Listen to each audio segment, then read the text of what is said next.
Assalamualaikum warahmatullahi wabarakatuh. Alhamdulillah, nahmaduhu wa nasta'inuhu wa nastaghfiruh wa nastahdihi wa natubu ilaih, wa na'udzu billah min syururi anfusina wa sayyiati a'malina. Man yahdihillah fahuwal muhtadi wa man yudlil falan tajida lahu waliyan mursyida. Asyhadu an la ilaha illallah wahdahu la syarikalah wa asyhadu anna Muhammadan abduhu wa rasuluhu la nabiyya ba'dah. Amma ba'du. Jamaah kaum muslimin dan muslimah rahimani wa rahimakumullah. Pertama-tama kita bersyukur kepada Allah pada kesempatan petang ini kita dapat bertemu di sini di Masjid Nurul Iman Kampung Semawis, Semarang, untuk melaksanakan salah satu kewajiban kita, yaitu thalabul ilmi. Dengar-dengar ini masjid baru, baru direnovasi. Alhamdulillah, mudah-mudahan masjid ini bisa menjadi pusat kegiatan kaum muslimin di Kampung Semawis. Dan tentunya yang terpenting adalah memakmurkan masjid dengan sholat 5 waktu dan juga kegiatan-kegiatan yang bermanfaat seperti majelis ilmu. Karena memang masjid dibangun untuk tujuan itu. Karena banyak masjid-masjid yang megah, mewah, namun penghuninya sedikit. Ukuran makmur tidaknya masjid bukan sholat maghrib, tapi sholat subuh. Azan subuh enggak di sini? Ada azan. Ada yang datang enggak? Alhamdulillah. Karena untuk sholat-sholat yang lain mungkin ada alasan tidak sedang ada di rumah, mungkin sedang di kantor atau di luar. Tapi kalau sholat subuh nggak mungkin nggak ada di rumah, kecuali tidur di rumah lain. Ada pos kedua mungkin. Maka ukurannya adalah sholat subuh. Makmur tidaknya masjid itu dilihat dari sholat subuhnya.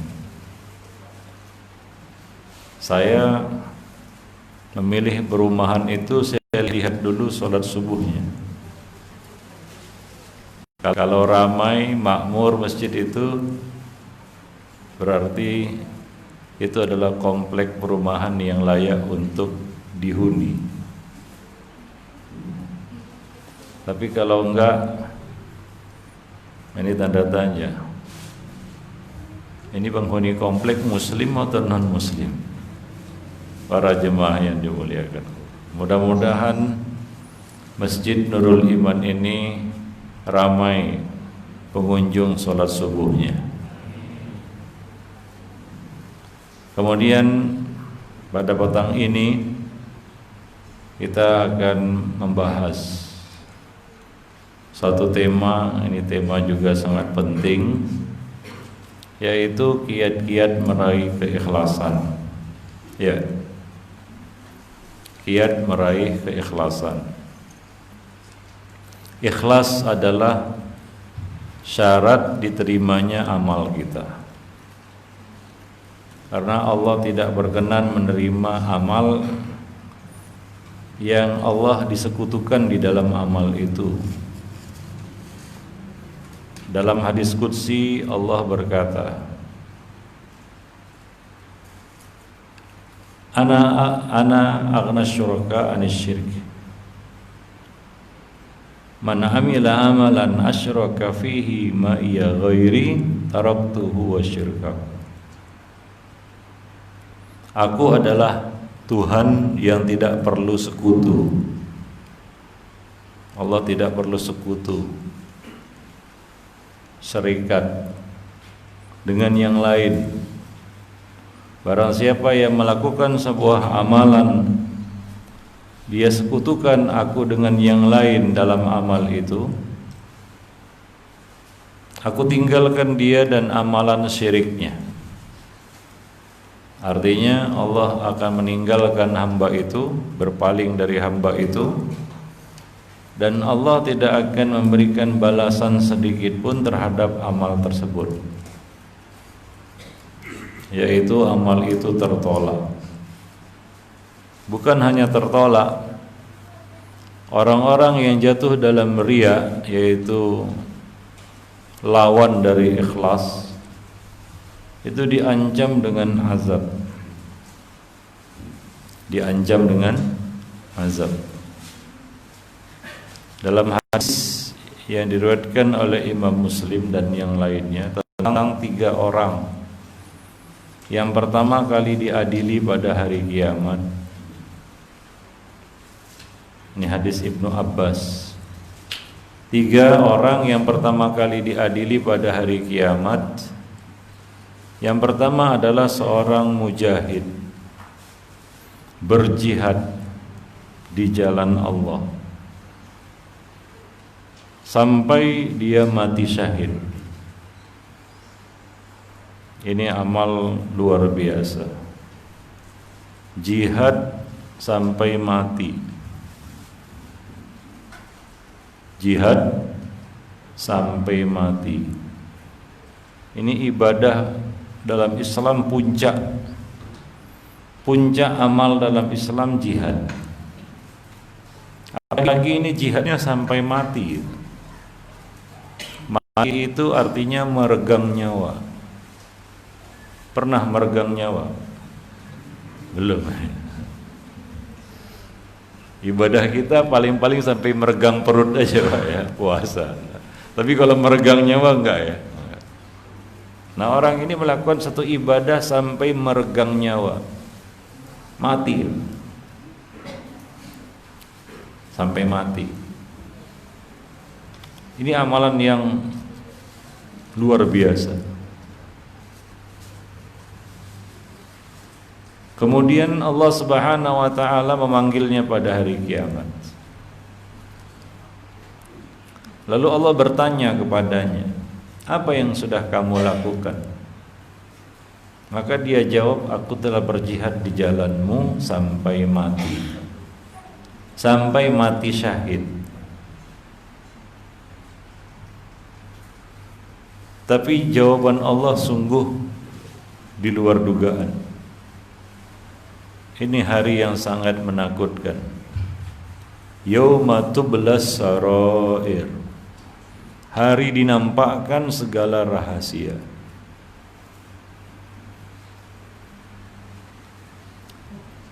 Yaumut taghabun, hari dinampakkan segala kesalahan. Tidak ada yang dapat kita rahasiakan dari Allah.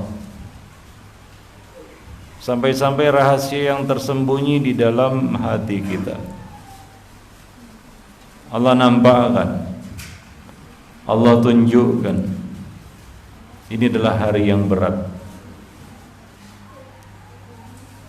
Kadang-kadang kita tidak menyadari rahasia-rahasia diri kita sendiri.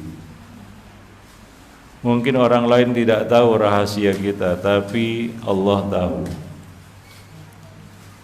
Dia berkata, aku telah berjihad di jalanmu sampai mati. Allah berkata, kadzabta, kamu dusta, kamu bohong. Mungkin dalam pandangan manusia dia adalah pahlawan, Pak. Hero-nya, pahlawannya, jagoannya. Tapi di mata Allah dia adalah seorang pembohong. Luar biasa. Ini hari yang sangat menakutkan. Kita mungkin nggak siap kalau rahasia kita dinampakkan oleh Allah yang tidak ada satupun rahasia yang tersembunyi darinya. Allah berkata kepadanya, kadzabta, kamu dusta. Tetapi kamu berperang sampai mati itu supaya kamu dikatakan disebut pemberani, pahlawan, jagoan. Faqad qila, dan itu sudah kamu dapatkan. Itulah yang kamu kejar, itu yang kamu dapatkan. Orang lain mungkin nggak tahu. Maka dia pun diseret dan dilemparkan ke dalam api neraka. Ini orang bukan gak beramal, dia sudah beramal, amal yang berat lagi, yaitu jihad sampai mati. Tapi ternyata dia harus masuk neraka karena ternyata amalnya itu tidak ikhlas, ria. Mungkin orang gak ada yang tahu ya, apa yang terselip, tersembunyi dalam hati manusia. Tapi Allah tahu, karena Allah tidak bisa dibohongi. Maka Allah perintahkan malaikat-malaikatnya untuk menyeretnya dan melemparkannya ke dalam api neraka. Tragis. Yang kedua, dia datangkanlah seorang yang membaca Quran dan mengajarkannya. Dia belajar Quran dan mengajarkannya. Ini luar biasa juga amal ini. Kata Nabi, ini sebaik-baik amalan. Khairukum man ta'allamal Quran wa 'allamah. Sebaik-baik kamu adalah orang yang belajar Al-Quran dan mengajarkannya. Maka Allah tanya di hari itu, di hari kiamat, apa yang sudah kamu lakukan? Apa yang sudah kamu kerjakan? Dia jawab, aku telah belajar Quran dan mengajarkannya. Allah berkata, kamu bohong. Tapi kamu lakukan itu semua agar kamu dikatakan qari. Maka dia pun diseret dan dilemparkan ke dalam api neraka. Ini yang kedua. Yang ketiga, orang yang telah bersedekah. Dia telah mengeluarkan hartanya untuk disedekahkan. Dia cari hartanya secara halal dan dia sedekahkan. Maka dia pun dipanggil. Apa yang sudah kamu kerjakan? Dia jawab, aku sudah bersedekah, berinfak di jalanmu. Allah katakan kepadanya, kamu bohong. Tapi kamu lakukan itu supaya kamu disebut dermawan. Faqad qila, dan kamu telah mendapatkan sebutan itu. Maka orang yang ketiga ini pun diseret dan dilemparkan ke dalam api neraka. Dan itulah tiga orang yang pertama kali diadili pada hari kiamat, dan tiga orang yang pertama kali dilemparkan ke dalam api neraka. Tiga-tiganya bukanlah orang yang tidak punya amal. Amal-amal mereka luar biasa. Jihad, belajar dan mengajar Al-Quran, dan bersedekah. Tapi ternyata amal mereka menjadi habaan mansura, seperti debu yang diterbangkan angin karena tidak ikhlas, yaitu riya. Apa yang mereka kejar? Sebutan, supaya disebut pemberani, supaya disebut pahlawan, jagoan. supaya disebut qori, alim, supaya disebut dermawan. Ternyata mereka mengejar sebutan, mereka mengejar ridho manusia.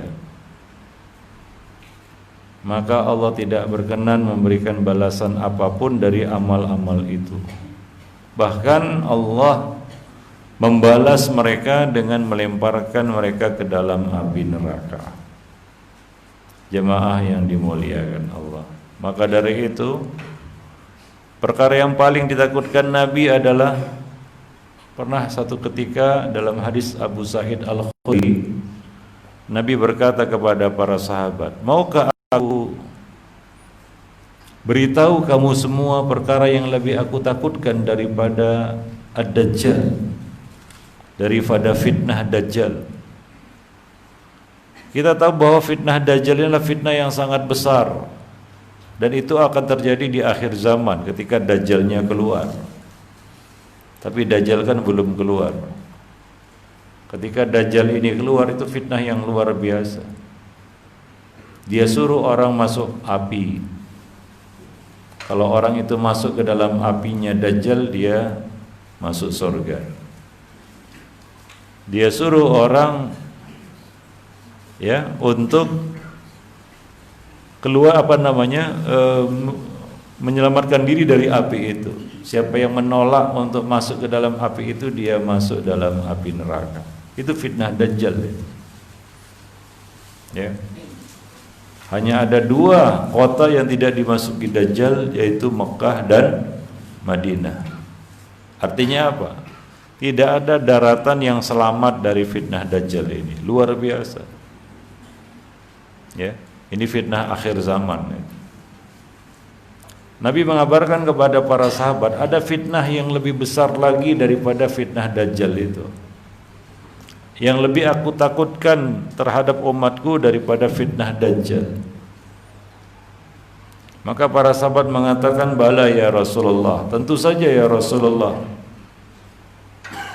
Maka Nabi menjawab, asyirkul khafi, syirik yang tersembunyi, yaitu ar-riya. Kemudian Nabi menjelaskan contohnya, yakumur rajulu fayusalli fayuzayyinu salatahu, dalam riwayat lain wa fayutilu salatahu lima yara min nadhari rajulin ilaihi, yaitu seseorang berdiri mengerjakan salat ya, lalu dia baguskan salatnya, dalam riwayat lain dia panjangkan salatnya karena dia tahu sedang dilihat oleh orang lain. Ini riya. Itulah dia ar-riya. Ya, mungkin kita salat di rumah cuma 2 menit. 2 rakaat 2 menit. 2 rakaat 2 menit, karena 1 rakaat 1 menit. Inna a'toina dan kulhu. Tapi begitu sholat di masjid jadi 10 menit. 1 rakaat 5 menit. Enggak ada yang dibaca sih. Kenapa panjang begitu? Karena ini di depan orang. Jadi panjang, Pak. 2 menit ini biasanya untuk Allah. 10 menit tambahan 8 menitnya ini untuk siapa ini? Ini untuk manusia. Ketika sholat di rumah, sholat malam, 1 rakaat witir. Begitu datang mertua, jadi 11 rakaat. 1 rakaat yang biasa dia kerjakan untuk Allah, biasanya seperti itu. Namun karena kedatangan mertua jadi 11 rakaat, 10 rakaatnya ini untuk mertua. Itulah riya. Ya, itulah riya. Para jemaah yang dimuliakan Allah. Maka pembatal keikhlasan itu adalah riya. Yang Nabi katakan, akhfa mimban min dabibin namli as-sauda, yang lebih samar daripada rayapan seekor semut yang hitam di atas batu hitam di malam yang kelam. Fil lailatil dhamma. Coba bayangkan semut hitam merayap di atas batu hitam di malam kelam. Kira-kira nampak enggak semutnya? Batunya aja enggak nampak, Pak, mungkin. Apalagi semutnya. Ya. Artinya apa? Sangat-sangat samar. Saking samarnya tidak terdeteksi rayapannya itu. Begitulah riya dalam hati manusia. Sangat-sangat samar. Kalau kita tidak hati-hati, kita bisa terpeleset jatuh dalam riya ini. Para jemaah muliakan Allah, maka ikhlas itu adalah syarat utama di dalam amal. Sebelum kita beramal, kita harus pastikan bahwa kita mengerjakan amal itu lillah, supaya tidak sia-sia. Bukan hanya sia-sia kalau tidak ikhlas, bisa juga berakibat bencana, yaitu turunnya murka dan azab Allah Subhanahu wa ta'ala. Karena Allah sangat benci disekutukan dengan yang lain di dalam amal-amal hambanya. Karena ibadah itu adalah hak Allah, dan Allah sangat murka apabila ibadah itu diserahkan kepada selainnya. Apalagi kita menyembah selain Allah, itu yang Allah paling murka itu nggak ada ampun itu, yaitu syirik itu. Syirik itu yang kecil saja Allah benci, apalagi yang besar. Sekecil-kecil syirik itu adalah dosa besar. Makanya para ulama sepakat bahwa riya itu dosa besar, bukan dosa kecil. Riya itu mungkin selama ini kita anggap riya ini dosa kecil. Enggak. Riya itu digolongkan, dimasukkan oleh para ulama di dalam buku kabair. Pernah baca buku Al-Kabairnya Al-Imam Adz-Dzahabi? Tahu ya? Nah, coba periksa di situ, pasti ada riya. Dan periksa semua buku-buku yang ditulis tentang Al-Kabair, bukan hanya Imam Adz-Dzahabi yang nulis kabair. Banyak ulama-ulama lainnya juga menulis tentang Al-Kabair, dosa-dosa besar. Semua mereka menyebut riya di dalamnya. Jadi riya itu dosa besar, bukan dosa kecil. Jadi jangan dipandang remeh. Mungkin setan gagal menyeret kita ke dalam syirik akbar ya. Karena kita nggak mungkin lagi nyembah berhala, nyembah batu, mungkin enggak. Masih ada di sini yang nyembah batu? Enggak ya. Apalagi zaman modern seperti sekarang ini. Tapi setan tidak akan pernah putus asa untuk menyeret kita ke dalam syirik kecil ini, yaitu ar-riya. Nah, riya ini juga macam-macam tingkatan. Ada riya biqadrin yasir, itulah riya yang kadang-kadang hadir dalam hati kita. Ada riya biqadrin kabir, kadarnya besar. Riya besar namanya, yaitu orang yang amalnya itu selalu riya. Ya, amalnya selalu riya. Maka ini harus kita waspadai. Hati itu bisa berpenyakit. Ya, salah satu penyakit yang dimasukkan ke dalam hati manusia oleh syaitan, musuh kita, iblis, adalah riya. Maka ada hal-hal yang perlu kita perhatikan. Bagaimana kita menjadi hamba yang mukhlis gitu. Ini harus dilatih. Karena syaitan mengatakan ketika Allah Subhanahu wa taala memvonis syaitan, iblis, menjadi penghuni neraka, syaitan itu bersumpah akan menyesatkan anak Adam. La ughwiyannahum ajmain. Aku akan sesatkan mereka semuanya illa ibadaka minhumul mukhlasin. Kecuali hamba-hamba yang mukhlis. Dalam riwayat bacaan qiraah yang lain, bukan mukhlasin dibaca, tapi mukhlisin. Ada dua qiraah. Kecuali hamba-hambamu yang terpilih. Qiraah yang lain mukhlisin. yaitu hamba-hambamu yang mukhlis. Itulah hamba Allah yang terpilih.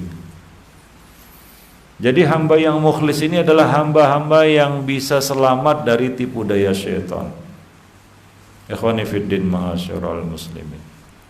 Maka kita wajib bersungguh-sungguh untuk meraih keikhlasan.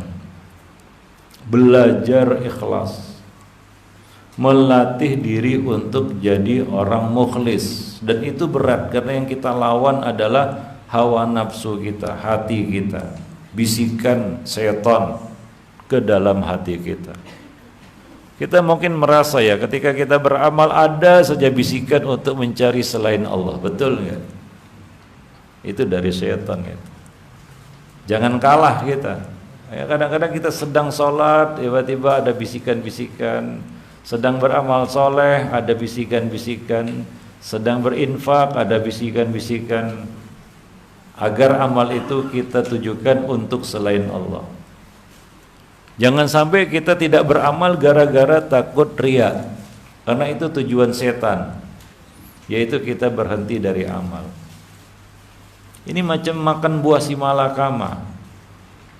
Kita nggak beramal, salah beramal dengan riya juga salah, dan dua-duanya adalah buruk. Sementara kita harus beramal. Karena ada sebagian orang, wah saya nggak usah beramal lah, nanti saya tidak ikhlas sebetulnya. Berarti setan telah menang, menggagalkannya dari amal. Kita harus beramal karena memang kita diciptakan oleh Allah untuk beribadah. Wa ma khalaqtul jinna wal insa illa liya'budun. Dan kita dituntut untuk mengikhlaskan ibadah itu lillah. Itu dua tuntutan yang sama beratnya, yaitu beribadah dan ikhlas.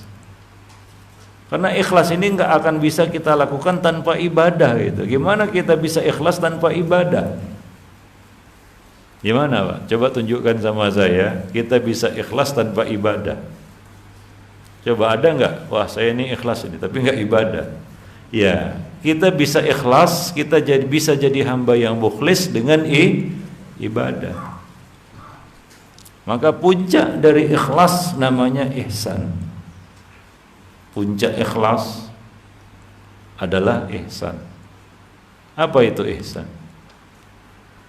Siapa yang tahu? Apa pengertian ihsan?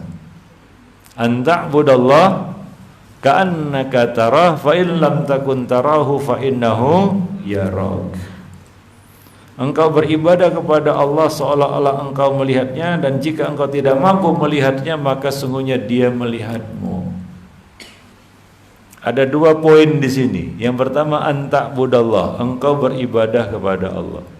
Yang kedua adalah fa innahu yarak. Itu dia dua fokus, dua stressingnya dalam hadis itu. Yang pertama anta budallah, enggak mungkin kita jadi muhsin, orang yang ihsan tanpa beribadah.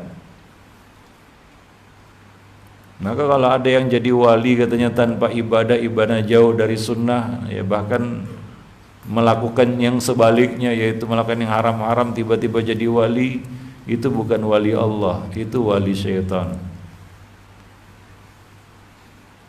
Enggak akan mungkin kita sampai kepada puncak keikhlasan yaitu ihsan tanpa anta budallah, tanpa beribadah kepada Allah Subhanahu wa taala. Dan yang kedua stressingnya adalah fa innahu yarak, sesungguhnya Allah melihat kita, yaitu muraqabah. Itu kita selalu menjaga hati kita supaya tidak melenceng dari Allah Subhanahu wa taala. Ibadah-ibadah yang kita kerjakan itu tidak melenceng dari tujuannya, yaitu mengharap menggapai ridha Allah Subhanahu wa taala. Itulah dia ihsan, puncak dari keikhlasan. Dan itu tentunya tidak mudah digapai. Itu dalam Islam itu termasuk tingkatan yang paling tinggi, ketiga. Islam, iman dan ihsan. Ihsan yang paling tinggi. Ya, di mana seorang sudah mencapai puncak keikhlasannya Sehingga ibadah-ibadah yang dilakukan tidak ada sedikit pun bagian untuk makhluk. Itu luar biasa ya. Tidak ada sedikit pun bagian untuk makhluk di dalam ibadahnya. Nah, maka di sini kita akan bicarakan bagaimana kita bisa menjadi hamba yang mukhlis. Cara-caranya, kiat-kiatnya. Yang pertama,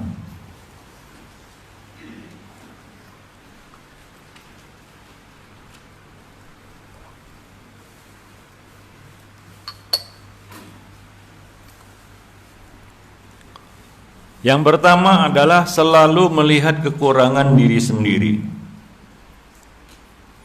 Itu cara kita untuk meraih keikhlasan dan menjadi hamba yang mukhlis.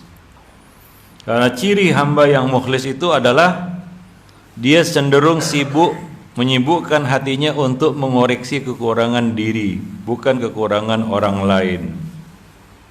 Dia merasa masih banyak keburukan pada dirinya dan masih banyak melakukan kesalahan.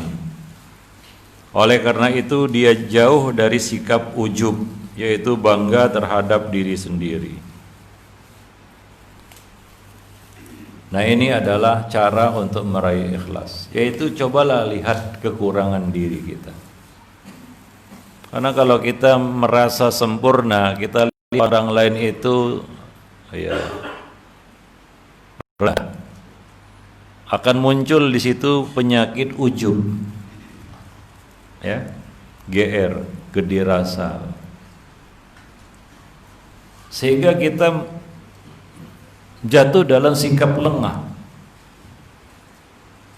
Kita salah tapi kita tidak merasa salah, kita kurang tapi tidak merasa kurang. Ini jauh dari sikap yang baik. Dahulu para sahabat, di antara mereka itu ada yang sudah dijamin masuk surga, seperti Abu Bakar, Umar, Utsman, Ali, dan ada 10 orang yang Nabi kabarkan pasti masuk surga. Pasti masuk surga. Karena itu Nabi yang mengatakan Abu Bakar fil jannah, Umar fil jannah.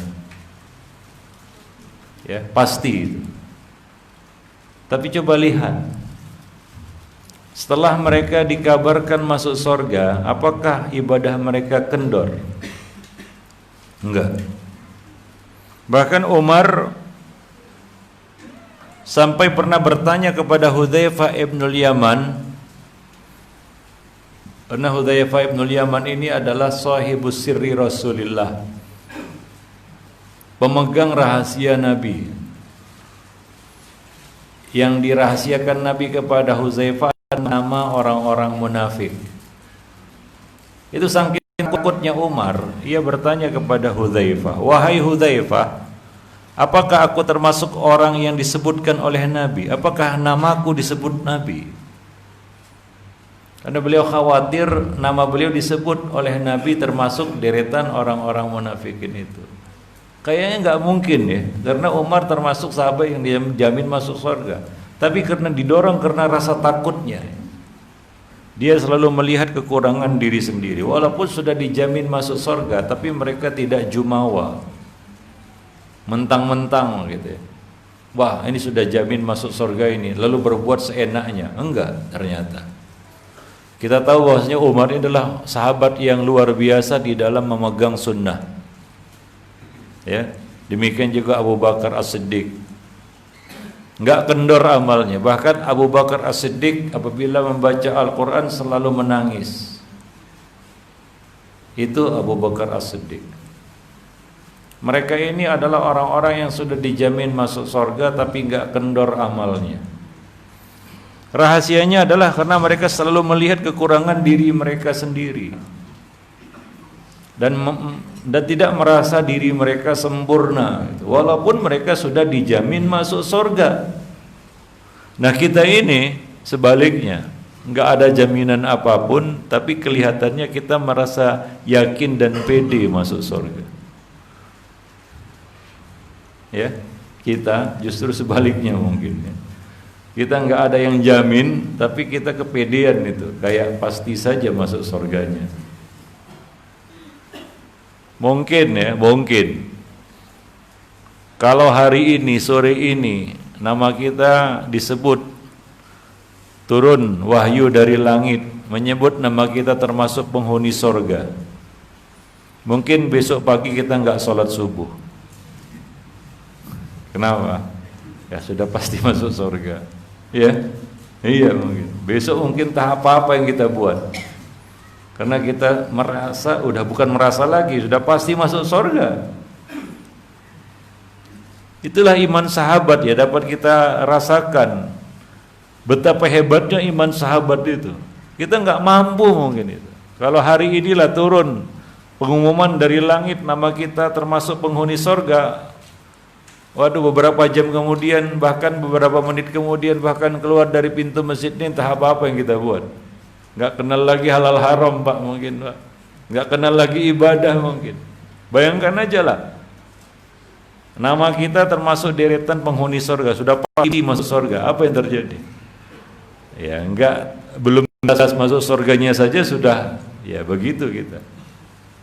Apalagi kalau sudah dijamin masuk surga itu. Para jemaah yang dimuliakan Allah, maka untuk mencapai dan menggapai keikhlasan, menjadi orang yang mukhlis, cobalah lihat kekurangan diri kita sendiri. Jangan sibuk melihat kekurangan orang lain. Nanti kita ujub, mentang-mentang dengan amal kita, merasa sudah berprestasi besar di depan Allah. Wah, saya ini sudah buat begini, padahal belum buat apa-apa. Makanya dahulu para salaf, para ulama, ya, seperti Bakar bin Abdullah Al-Muzani. Bakar bin Abdullah Al-Muzani apabila melihat kakek tua, orang yang lebih tua darinya, dia berkata, kakek tua ini lebih baik dariku, karena pasti sholatnya lebih banyak daripadaku. Jika ia melihat anak muda, dia berkata, anak muda ini lebih baik dariku. Kenapa? Karena dosanya pasti lebih sedikit dariku. Jadi selalu merasa diri itu kurang, sehingga tidak jumawa, nggak kegeeran gitu dengan amal-amal yang sudah kita lakukan. Sehingga kita terus untuk memperbaiki amal kita, ya, kita perbaiki terus amal kita. Itu yang pertama. Yang kedua, hamba yang mukhlis adalah hamba yang tidak terpengaruh dengan pujian orang lain.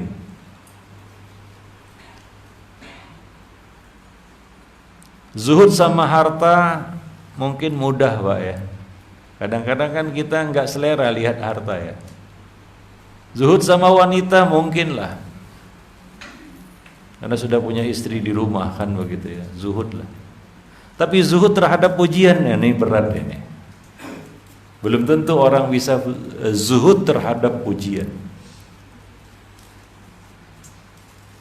Banyak orang yang nggak marah kalau dipukul Pak.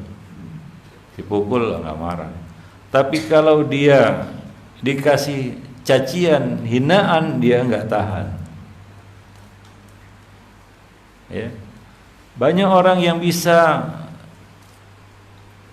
tahan terhadap godaan harta, tahta, wanita. 3 ta. Tapi sedikit orang yang bisa bertahan dari pujian itu. Begitulah dahsyatnya pujian itu ya.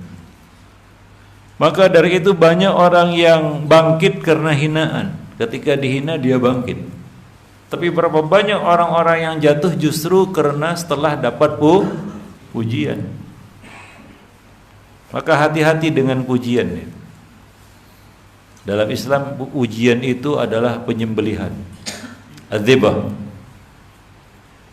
Nabi menyuruh orang yang suka mengumbar pujian untuk melempar wajahnya dengan pasir. Artinya apa? Untuk menghentikan pujiannya itu.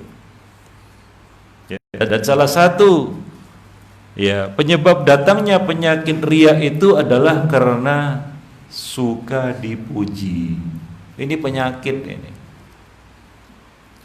Ya, karena memang kita ini nggak tahan dengan yang satu ini. Sebagaimana kita katakan tadi, kita bisa zuhud terhadap harta, zuhud, ya. Tapi terhadap pujian bisa nggak zuhud? Salah satu ciri hamba itu tidak ikhlas dalam amalnya adalah amalnya itu bertambah kalau dipuji, berkurang karena celaan. Udah dicela, nggak dapat pujian, berhenti dia. Dipuji, bertambah banyak amalnya, bertambah amalnya karena pujian. Nah, ini mungkin ada indikasi riya di situ ya. Maka ayat pertama yang Allah buat di dalam surat Al-Fatihah itu adalah Alhamdulillah. Itu ayat pertama. Karena ketika hamba itu membaca Alhamdulillah, Allah menjawabnya. Allah menjawab bacaan Al-Fatihah mulai dari Alhamdulillah, bukan dari Bismillah. Ketika hamba itu membaca Alhamdulillah, Allah jawab. Ada hadisnya, hadis Abu Hurairah. Allah menjawab setiap bacaan surat Al-Fatihah kita. Itu dimulai dari Alhamdulillah. Makanya surat Al-Fatihah juga disebut namanya surat Alhamdu. Surat Alhamdu, karena dimulai dari Alhamdulillah. Ketika seorang hamba membaca Alhamdulillah, apa yang ada dalam hati kita? Kalau kita mentadabburi Al-Quran lah, setiap solat kita baca Alhamdulillah. Apa artinya Alhamdulillah? Apa artinya? Segala puji lillah, lam litamlik, milik Allah. Segala puji-pujian itu adalah milik Allah, hanyalah milik Allah, bukan milik yang lain. Maka ketika kita baca Alhamdulillah, itu gugur, lebur, hancur, hilang penyakit gemar suka dipuji dari hati kita. Karena Alhamdulillah, segala puji-pujian itu hanyalah milik Allah, bukan milik kita. Seorang hamba yang mentadabburi bacaan Al-Fatihahnya, ketika dia baca Alhamdulillah, dia sembuhkan dirinya dari penyakit gila pujian. Ya, hancur, lebur, hilang itu penyakit itu. Karena Alhamdulillah, milik Allah itu, bukan milik kita. Kita apa yang patut dipuji dari kita? Nggak ada sebenarnya. Toh kalau kita punya kelebihan itu dari Allah, bukan punya kita. Apa kelebihan kita yang buat kita dipuji orang? Harta dari mana? Dari mana? Kepintaran dari mana? Kekuatan dari mana? Apapun yang kita merasa itu adalah kelebihan kita dan kita dipuji karenanya, itu dari mana? Dari siapa? Dari Allah Subhanahu wa taala. Maka yang layak dipuji itu adalah Allah. Maka seorang hamba yang mukhlis, dia tidak suka mendengar puji-pujian itu dan menjauh dari puji-pujian. Karena itu adalah penyembelihan. Banyak orang yang enggak tahan karena pujian. Banyak yang jatuh juga karena pujian, dan banyak orang yang terserang penyakit riya gara-gara senang pujian. Akhirnya dia beramal karena pujian. Kalau dipuji dia semangat, kalau nggak dipuji lembek, hilang semangatnya, nggak semangat lagi dia. Kenapa? Ya sudah bagus-bagus sholat nih, nggak ada yang muji juga. Sudah beramal ini, sudah melakukan ini dan itu, nggak ada juga yang nyinggung-nyinggung, juga nggak ada yang nyolek, yang ngomen, nggak ada. Akhirnya dia tinggalkan amal itu karena dia tidak dapat apa-apa, yaitu tidak dapat pujian manusia, tidak dapat apresiasi manusia. Nah, ini memang berat ya, para jemaah yang dimuliakan Allah. Maka salah satu cara untuk meraih ikhlas adalah jangan terpengaruh dengan pujian manusia. Manusia itu nggak tahu apa-apa tentang diri kita. Kadang-kadang kita tahu bahwa kita nggak layak dapat pujian itu, tapi kita merasa berbunga-bunga karena orang nggak tahu aja apa yang ada dalam diri kita. Kalau tahu mungkin dia akan caci maki kita. Tapi karena manusia nggak tahu apa rahasia yang ada dalam diri kita, orang-orang memuji. Padahal kita pun tahu, sadar sebenarnya kita nggak layak dengan pujian itu. Tapi hati kita berbunga-bunga dengan pujian itu. Maka hati-hati dengan pujian. Jangan tertipu dengan pujian. Kalau ada orang yang memuji-muji, hentikan pujiannya. Ya, Nabi pernah dipuji dan Nabi tidak suka dipuji. Ada orang yang berkata kepada Nabi, ya khairina ya khairana wa ibna khairina wa ya sayyidana wa ibna sayyidina. Itu ada orang di depan Nabi bicara seperti itu. Wahai orang terbaik dari kami dan anak orang terbaik dari kami. Ini kan orang ini maksudnya baik ya, ingin memuji Nabi, tapi Nabi mengatakan kepadanya, kepada manusia, kepada siapa saja yang hadir di situ, ya ayuhan nas qulu biqaulikum. Katakan apa adanya, jangan lebih-lebih. La yastahwiyannakumus syaitan, jangan sampai lisan kamu digelincirkan oleh syaitan. Innama ana Abdullah wa rasuluh faqulu Abdullah wa rasuluh. Aku hanyalah hamba Allah dan utusannya. Katakanlah hamba Allah dan utusannya. Jadi Nabi enggak suka juga dipuji berlebih-lebihan. Nabi berkata, la tutruni kama atratin nasara Isa bin Maryam. Jangan kamu sanjung aku seperti orang-orang Nasrani menyanjung Isa ibn Maryam. Innama ana Abdullah wa rasuluh. Aku hanyalah hamba Allah dan Rasulnya. Para jemaah yang dimuliakan Allah, karena pujian itu jadi fitnah bagi yang dipuji dan bagi yang memuji. Yang memuji mungkin dia bisa menuhankan orang yang dipujinya, sebagaimana banyak orang-orang yang mengkultuskan orang lain karena dipuji setinggi langit macam dewa.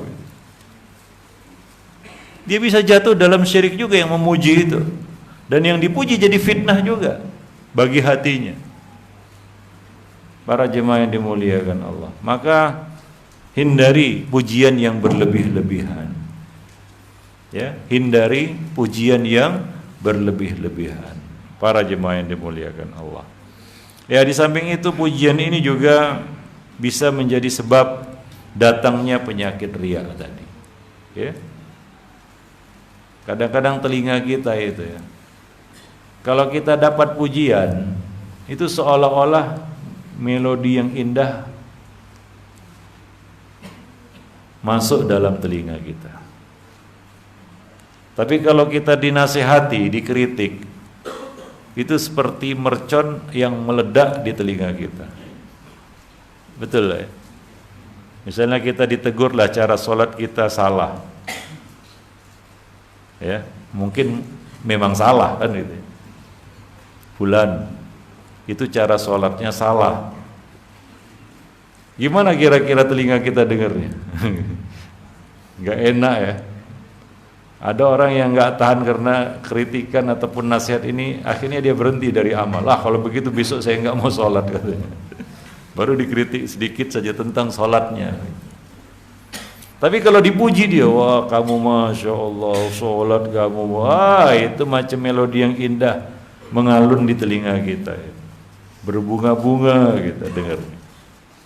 Para jemaah yang dimuliakan Allah, ya mungkin sekali dua kali dengar pujian, ya mungkin gak masalah lah, belum begitu besar pengaruhnya. Tapi kalau terus menerus, akhirnya kita terbiasa dengan pujian itu. Ketika sunyi dari pujian, kita pun bertanya-tanya, ada apa ini? Betul nggak? Kalau kita terlalu sering mendengar pujian orang untuk kita, sekali, dua kali, tiga kali, terus menerus, akhirnya kita terbiasa dengan pujian. Ketika pujian itu tidak bunyi, sunyi, nggak terdengar, senyap, kita pun bertanya-tanya, ada apa ini? Kita merasa suatu yang tidak biasa. asing. Karena hati kita sudah terbiasa dengan pujian. Hati-hati, ini adalah indikasi riya para jemaah yang dimuliakan Allah. Ya, maka yang kedua adalah jangan terpengaruh dengan pujian orang. Jangan terpengaruh dengan pujian manusia. Kadang-kadang kita beramal, kita nggak bisa menyembunyikan amal kita, kita dipuji orang ya. Itu tidak kita harapkan. Kita tidak harapkan orang-orang memuji kita. Orang-orang memuji kita tidak harapkan itu. Maka jangan terpengaruh dengan pujian itu. Artinya apa? Mungkin orang itu besok mencela kita. Kalau kita terpengaruh dengan pujian ketika dia datang mencela kita, kita pun mungkin menghentikan amal kita. Ya. Atau dia tidak memuji kita lagi. Mungkin itu akan berpengaruh kepada amal kita. Adapun orang yang mukhlis, dia tidak terpengaruh dengan pujian orang itu. Para jemaah yang dimuliakan Allah. Taib. Yang berikutnya, yang ketiga adalah berusaha untuk menyembunyikan amal kebaikan. Ini tips untuk meraih ikhlas, yaitu menyembunyikan amal yang bisa disembunyikan tentunya ya. Karena amal itu, sebagian amal itu ada yang bisa disembunyikan. Nabi mengatakan innallaha yuhibbu al-'abda at-taqiyyal ghaniyal khafi. Sesungguhnya Allah menyukai hamba yang bertakwa, hatinya merasa cukup, ghani, qanaah, dan khafi, tersembunyi.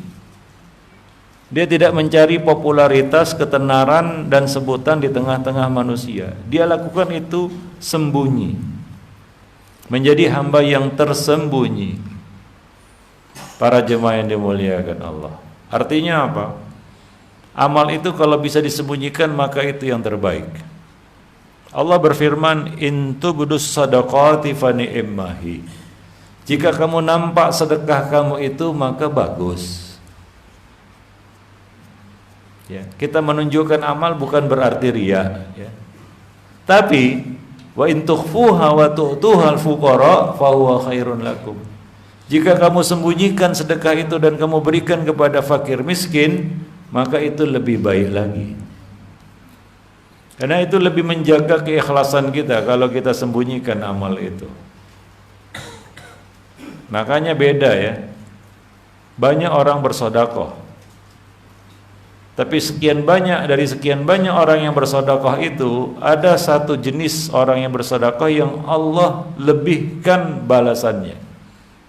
Balasannya berbeda. Siapa dia? Yaitu orang yang menyembunyikan sedekahnya.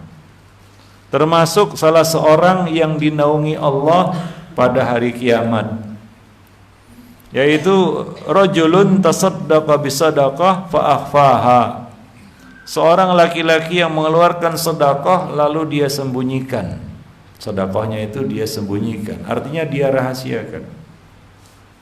Hatta la ta'lama shimaluhu ma tunfiqu yaminuh. Hingga tangan kirinya enggak tahu apa yang disedekahkan oleh tangan kanannya. Yaitu ada dua pengertian di sini, yaitu orang-orang yang ada di sekitarnya, anak istrinya, orang tuanya, saudara-saudaranya, teman-temannya, tetangganya tidak tahu bahwa dia telah bersedekah. Dia sembunyikan, itu yang pertama. Yang kedua, orang yang menerima sedekahnya itu tidak tahu bahwasanya dialah yang telah memberikan sedekah itu. Jadi orang yang menerima itu enggak tahu siapa tangan yang memberi itu. Begitulah sedekah yang tersembunyi ini. Allah beri balasan khusus, yaitu Allah kasih naungan bagi pelakunya pada hari kiamat nanti. Ya. Jadi bersedekah itu kan macam-macam, ada yang terang-terangan, boleh, silakan. Tidak menafikan keikhlasan. Tapi lebih baik lagi dan lebih menjaga keikhlasan kita dan jauh dari potensi riya adalah kita menyembunyikan sedekah itu. Ada ujian khusus ya, lebih ketika kita menyembunyikan sedekah. Kalau kita memberikan kepada seseorang dan orang itu tahu siapa yang memberi, apa yang terjadi? Kita kasihlah seorang miskin ya, sedekah kita kasih seorang miskin. Dan dia tahu kita yang memberi. Apa yang terjadi, Pak? Apa yang terjadi? Minimal ya, kalau dia tidak balas pemberian itu karena dia miskin, minimal dia hormati kita. Ya. Minimal dia menjaga sikapnya di depan kita. Dia memanggil kita pun beda jadinya. Kalau biasanya sebut nama ini jadi Pak kan gitu ya. Intonasinya pun jadi berbeda. Kenapa? Karena dia tahu nih, ini orang yang memberi saya ini. Kita dapat balasannya walaupun kita tidak harapkan itu. Tapi kita dapat kebaikan dari orang yang kita beri. Betul enggak? Iya. Apalagi pakai titip-titip, kasih Pak tolong doai saya ya, kan dapat doanya ya. Tapi seandainya ya kita coba, kita beri seseorang, dia nggak tahu bahwa kita yang beri, apa yang terjadi? Mungkin dia akan berkomentar negatif terhadap kita. Bapak ini gayanya aja seperti orang kaya tapi nggak pernah beri katanya. Dia nggak tahu kita yang beri gitu. Ya. Dia nggak tahu bahwasanya kita lah yang memberinya gitu. Mungkin dia tidak akan memberikan rasa hormat kepada kita. Dia memanggil kita biasa aja. Kita nggak dapat apapun darinya. Senyum pun mungkin nggak dapat, Pak, karena dia nggak tahu siapa yang memberinya. Padahal orang yang ada di depan dia lah yang memberinya. Kita yang nggak dapat senyuman kita. Tapi kalau dia tahu Pak kita yang memberi, wah senyum-senyum dia, Pak. Nggak mungkin cemberut dia. Nggak mungkin bermuka masam dia. Tapi kalau dia nggak tahu siapa yang memberi, mungkin bisa jadi, Pak, bisa jadi ya dia bermuka masam sama kita, atau dia cemberut sama kita, atau kita nggak dapat apapun, nggak dapat kelembutan sopan santun darinya. Mungkin ya, betul nggak? Iya. Bahkan mungkin dapat komentar negatif, wah Bapak ini nggak pernah ngasih katanya. Padahal kita yang ngasih. Itu kalau kita sembunyikan sedekah kita itu, Pak, nggak dapat apa-apa kita darinya di dunia. Jadi lebih menjaga keikhlasan kita. Kita nggak dapat sebutan apapun, kita dapat senyuman, nggak dapat apresiasi apapun darinya. Makanya balasannya juga khusus itu. Dan ini lebih menjaga keikhlasan kita. Bukan sedekah aja sebenarnya amal yang bisa disembunyikan. Banyak amal-amal yang bisa disembunyikan. Ya, termasuk yang kedua ini ya, termasuk orang yang dapat naungan pada hari kiamat. Yaitu apa? Rajulun zakarallaha khalian fafadat ainah. Seorang laki-laki atau seseorang yang berzikir kepada Allah khalian, seorang diri. Fafadat ainah, sehingga meneteslah air matanya. Orang yang zikir sampai nangis banyak, Pak. Apalagi kalau sudah disorot kamera kan gitu ya, tambah kenceng nangisnya.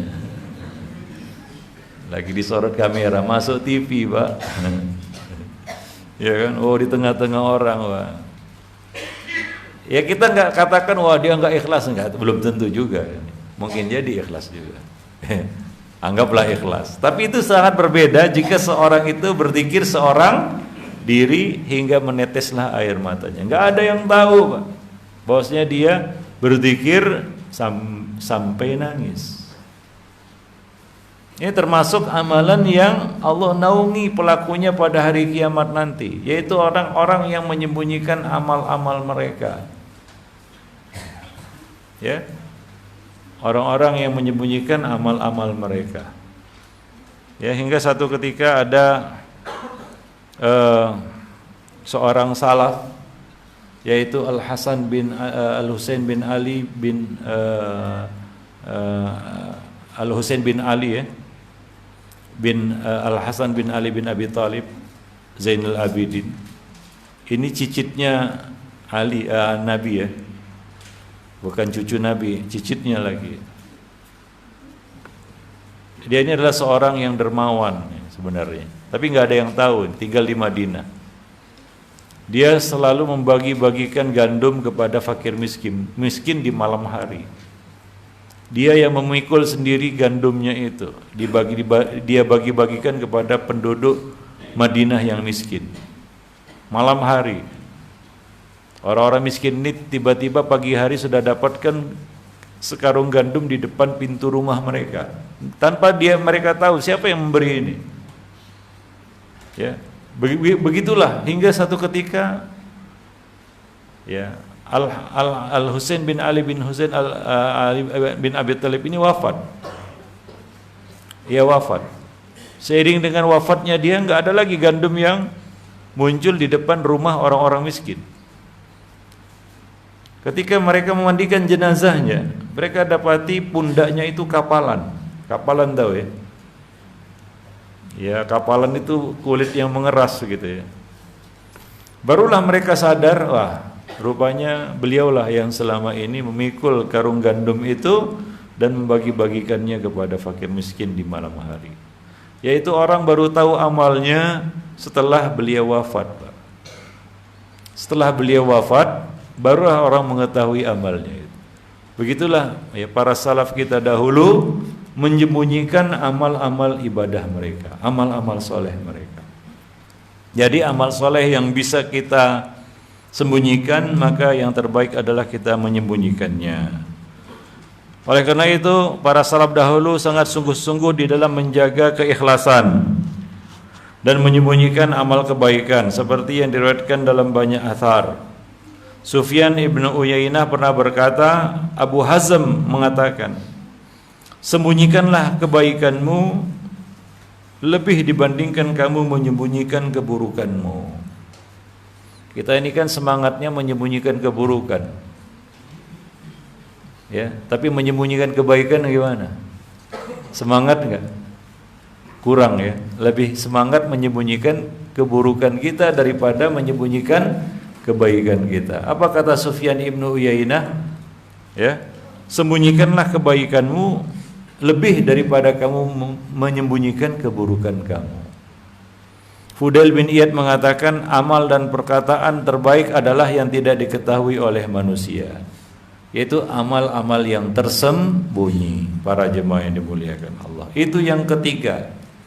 Cara untuk meraih keikhlasan adalah dengan menyembunyikan amal yang bisa disembunyikan, ya.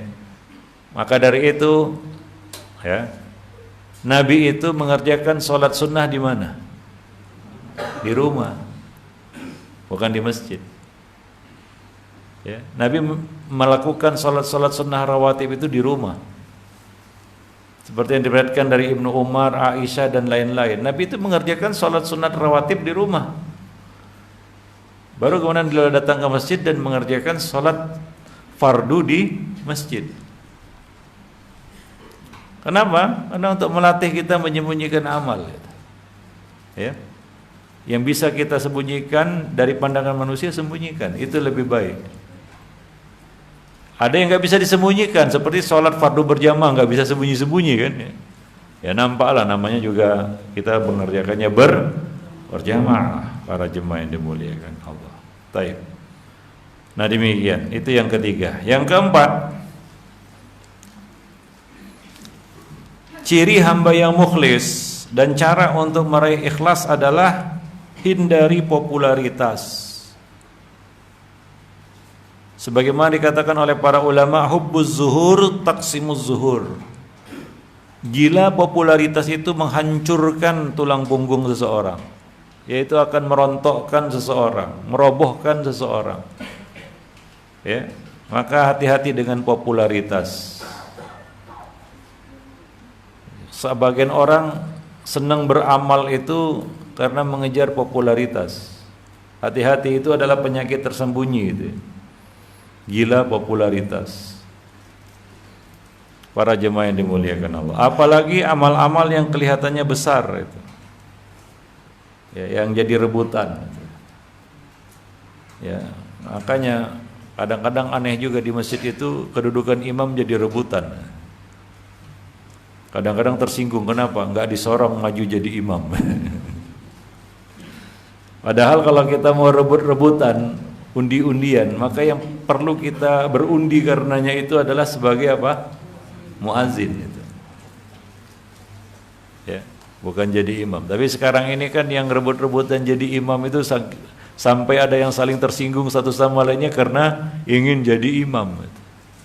Ketika azan tolak-tolakan itu, Pak. Ah, kamu lah seolah-olah jadi muazin itu kasta tingkat 2 gitu.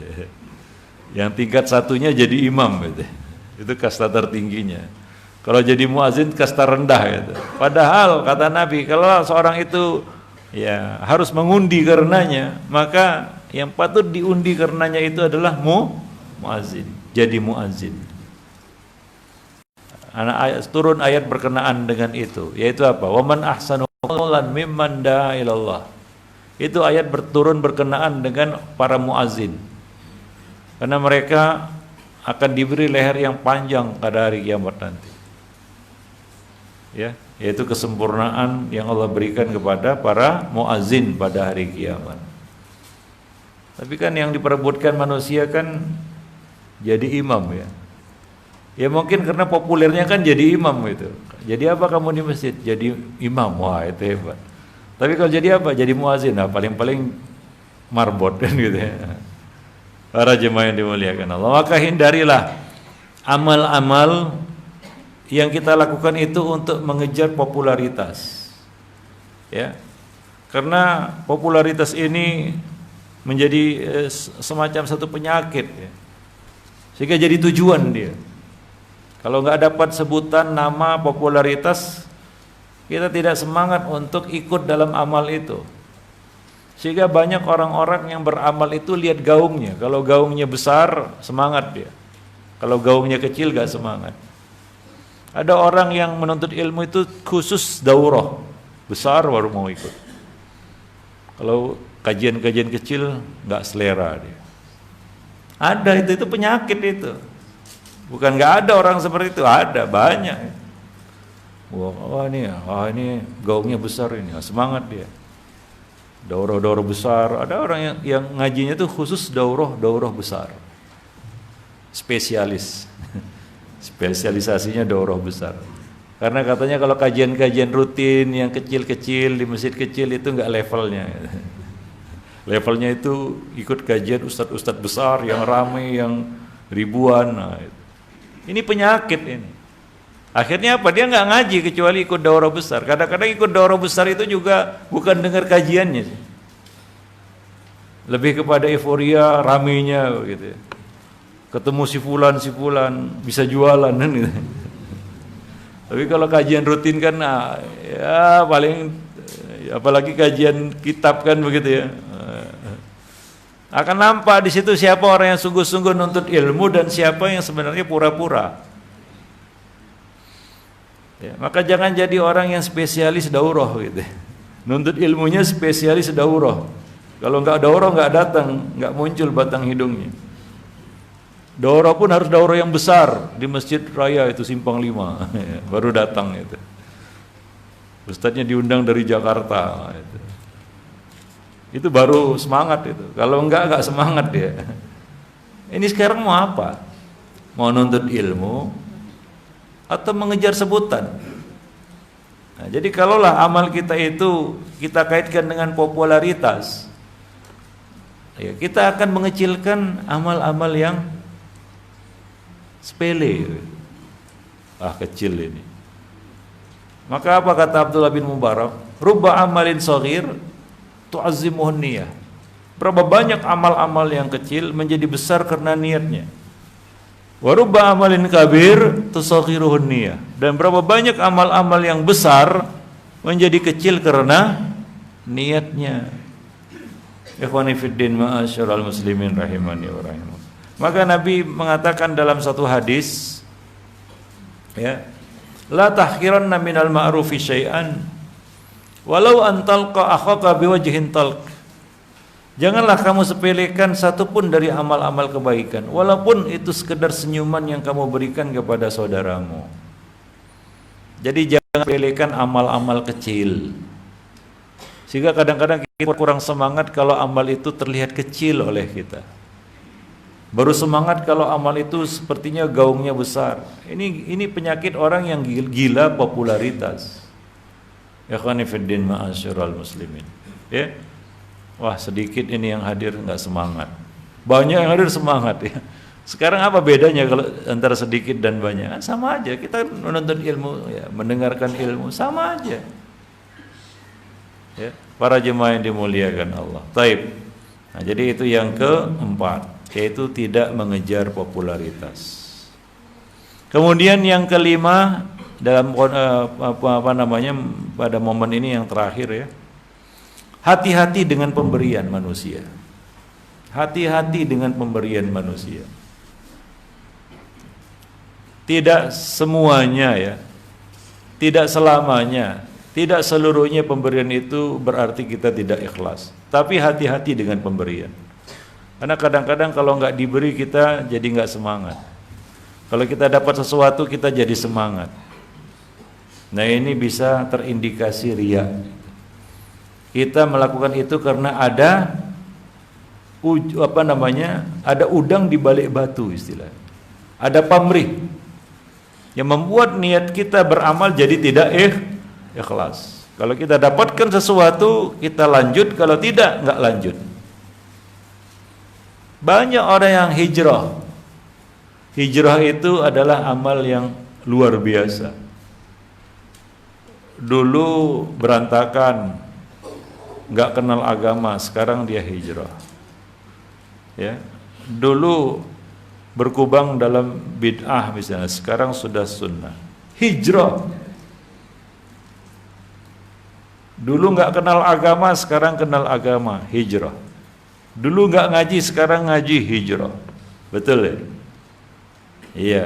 Tapi Allah kadang-kadang uji kita. Sejauh mana keikhlasan kita. Setelah kita hijrah kita nggak dapat apa-apa. Gitu. Setelah kita hijrah kita nggak dapat apa-apa. Bahkan mungkin kehidupan kita jadi sulit. Kita nggak dapat seperti sebelumnya. Ya. Mungkin penghasilan kita jadi berkurang. Karena sekarang sudah ngaji tahu ini haram nggak boleh. Ya. Dulu penghasilan besar sekarang jadi berkurang. Karena sudah tahu rambu-rambu agama.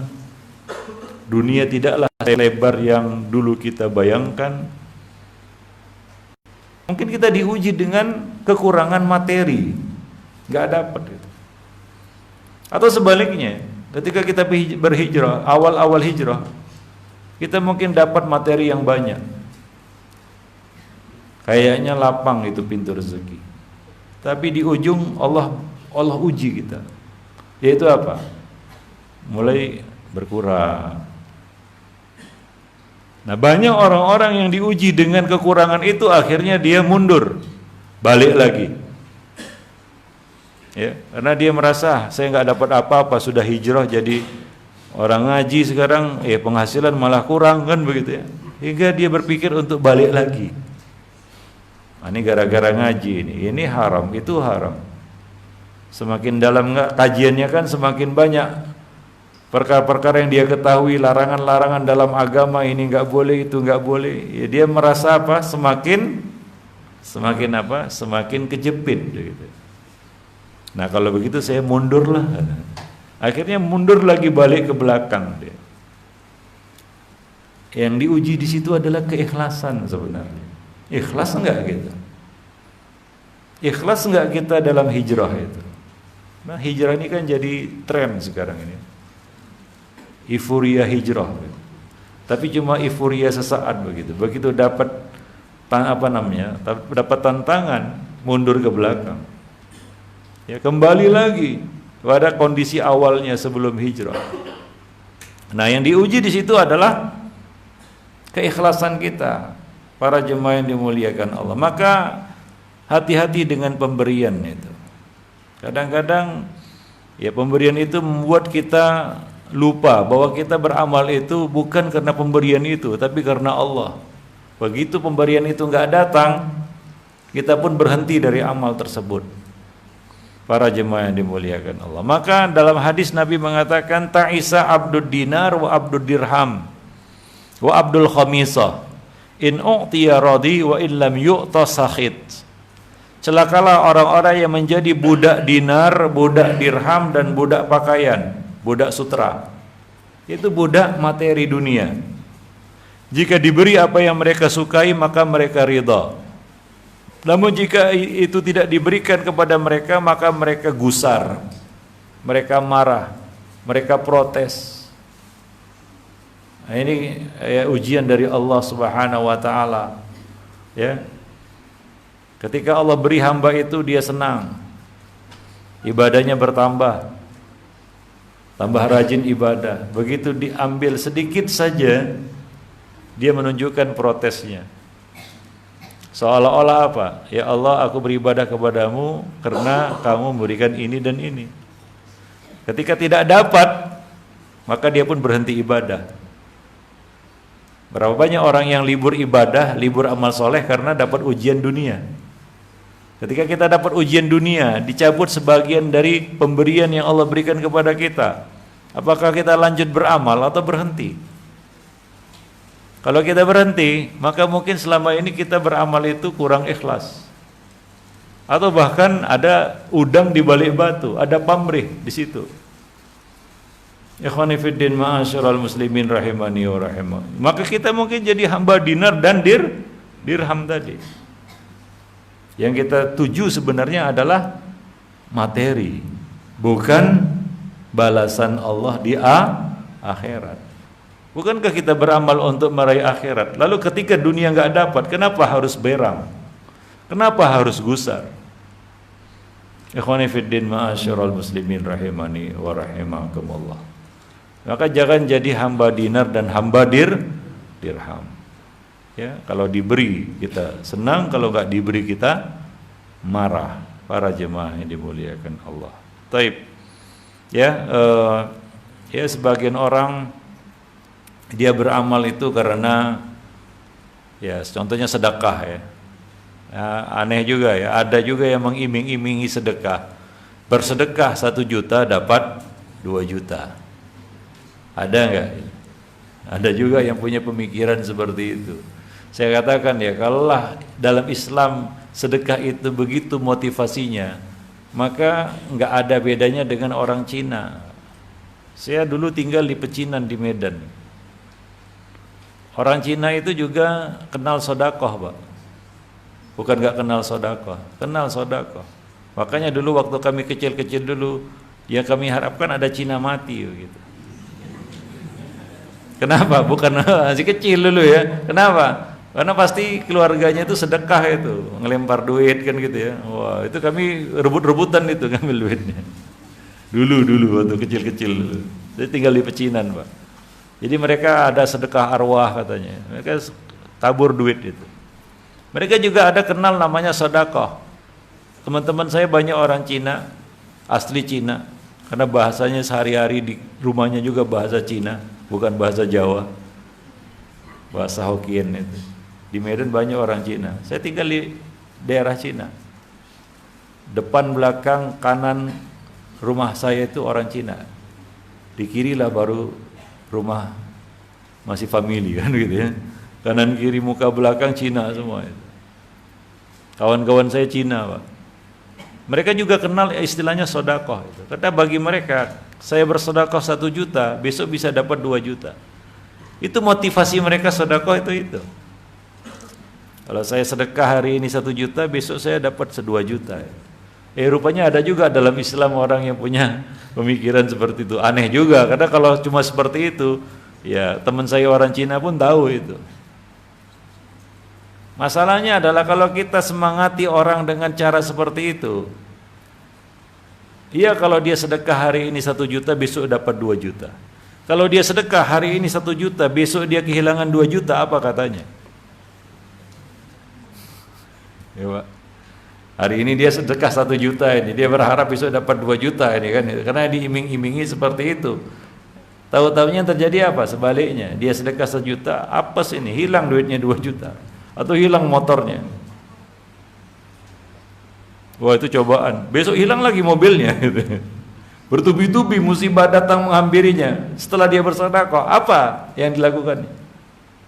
Kalau dia mukhlis, dia nggak persoalkan itu. Ya, 1 juta dia sedekah, hilang 2 juta. Dia katakan, ini mungkin kurang setengahnya. Besok dia sedekah lagi 2 juta. Nah begitu. Itu tandanya dia mukhlis. Tapi kalau dia ada tujuan lain, ada pamrih dari sedekahnya itu, hari ini sedekah 1 juta, besok dia kehilangan hartanya 2 juta, mungkin besok-besoknya nggak sedekah lagi dia, Pak. Tobat saya sedekah katanya. Kalau ada udang di balik, tapi kalau dia ikhlas dia tetap, bahkan dia mungkin berkata, ini mungkin karena kurang banyak sedekahnya ini. Kemarin mungkin kena sedekah 1 juta kurang 2 juta, ini sedekah 2 juta lah supaya hilang 4 juta bisa. Nah, gitu ya. Dia nggak persoalkan itu. Dia tetap bersedekah. Walaupun dia dapat musibah setelah dia beramal soleh. Karena kita beramal soleh bukan berarti kita lolos lepas dari musibah, enggak. Bahkan mungkin musibah yang Allah cobakan lebih dahsyat lagi dengan amal soleh yang kita kerjakan. Oleh karena itu para nabi juga dapat ujian ya.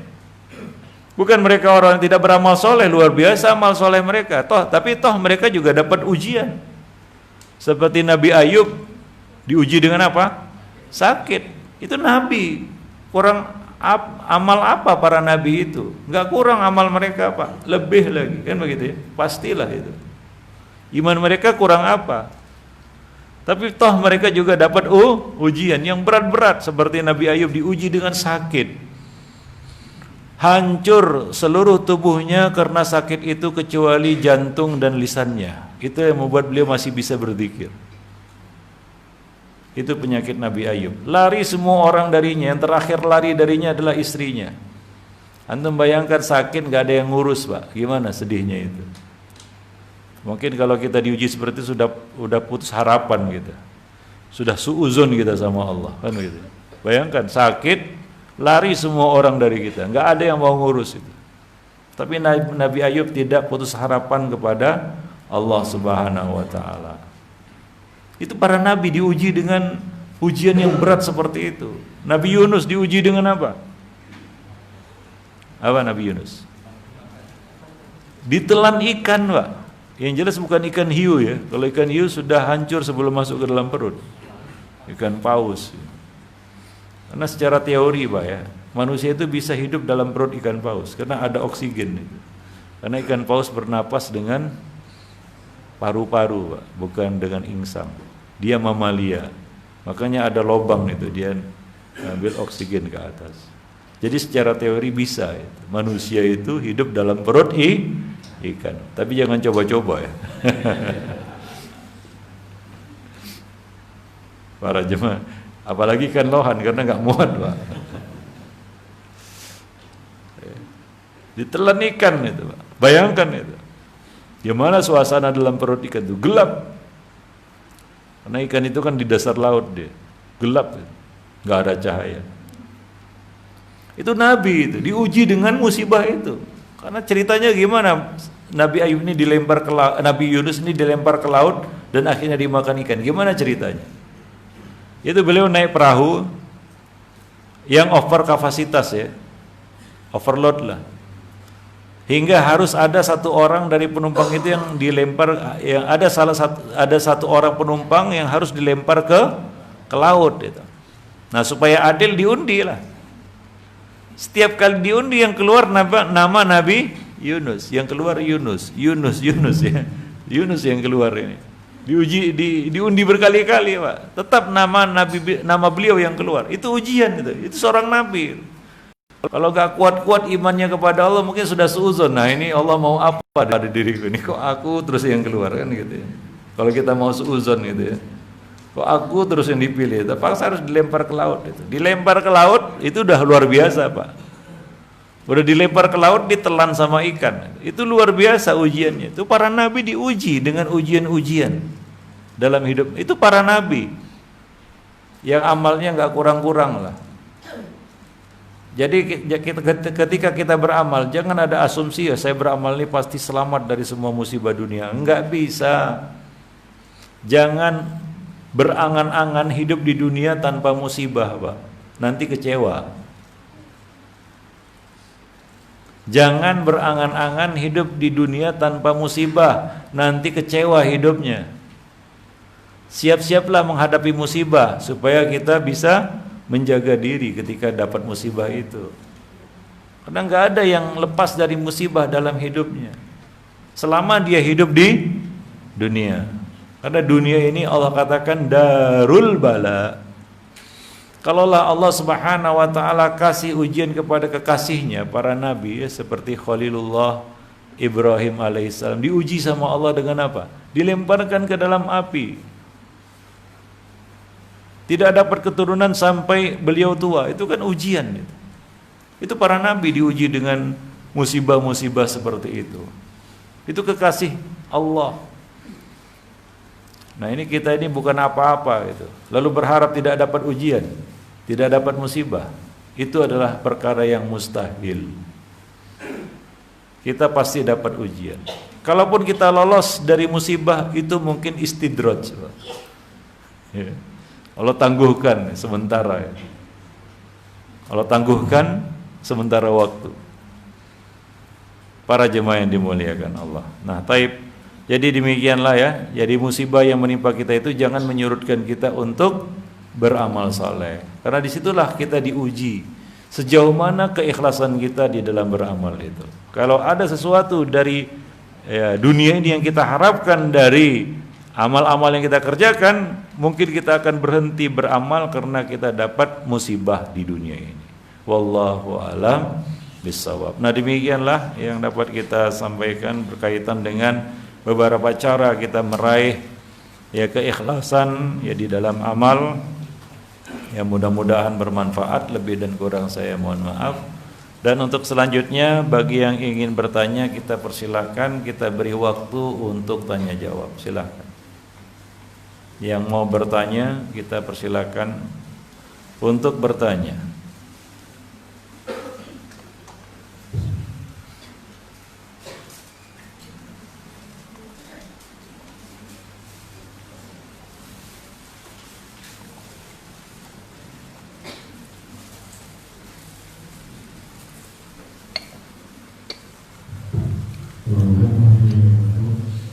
Ya, silakan. Jadi disampaikan bahwa Nabi marah orang mengkonsumsi, Nabi marah kita mengkonsumsi orang. Kemudian yang bertanya, bikin apakah yang diperbolehkan? Kemudian kita konsumsi istri, apa kita juga dilarang itu? Iya, iya. Yang dilarang itu adalah pujian yang berlebih-lebihan. Ya. Pujian yang berlebih-lebihan, melewati batas. Maka Nabi mengatakan qulu biqaulikum, katakan apa adanya, jangan lebih-lebih. Ya. Halakal mutanatti'un kata Nabi. Binasalah orang-orang yang suka berlebih-lebihan. Pujian itu kadang-kadang kita lupa. Kita puji seseorang apa adanya. Besok ya kita puji dia lebih daripada apa adanya. Ya, pujian yang lebay istilahnya. Yang berlebih-lebih, dan lebih-lebih lagi adalah pujian yang tidak ada padanya. Maka kita memujinya karena amal yang benar-benar dilakukannya. Besok kita puji dia dengan sesuatu yang sebenarnya tidak dilakukannya. Ya, itulah kita katakan jebakan tipu daya setan. Maka hati-hati dengan pujian. Jangan suka mengumbar pujian. Makanya Nabi mengatakan lemparlah wajah orang yang suka memuji itu dengan tanah. Maksudnya adalah orang yang mengumbar pujian ya, dan memujinya berlebih-lebihan. Memuji istri juga begitu. Kalau antum puji istri berlebih-lebihan, curiga dia. Apalagi tiap hari muji istri, pasti ini ada udang di balik batu, tanda tanya nih. Apa sih mas ini? Kemasukan apa dia? Jangan-jangan. Ya kan? Jadi gak bagus juga. Memuji apapun jangan berlebihan. Ya, karena Allah akan uji orang yang dipuji itu. Sesuatu yang dipuji itu, apapun yang kita ingin puji, jangan lebih-lebih. Walaupun itu benda dunia, benda mati, bukan benda hidup, ataupun hewan atau apapun. Satu kali Nabi punya onta yang tidak terkalahkan, karena onta ini sangat cepat larinya. Orang-orang memujinya karena cepat onta ini. Ya wajar lah, kan punya kelebihan dipuji, kan begitu ya. Biasanya yang dapat pujian itu kan yang punya kelebihan. Maka orang-orang memuji onta Nabi ini. Satu ketika ada onta yang biasa-biasa saja, yang nggak diperhitungkan, tiba-tiba bisa menyusul onta Nabi ini, bahkan mengalahkannya. Orang-orang pun heboh dan berkata, wah, telah kalah onta Nabi, telah kalah onta Nabi, kira-kira demikian. Artinya jadi heboh, viral kalau sekarang. Maka apa kata Nabi? Berhak bagi Allah untuk merendahkan siapapun yang ditinggikan. Onta itu kalah dengan onta yang tidak diperhitungkan. Ya. Maka jangan puji sesuatu itu berlebih-lebihan. Wallahu a'lam bishawab.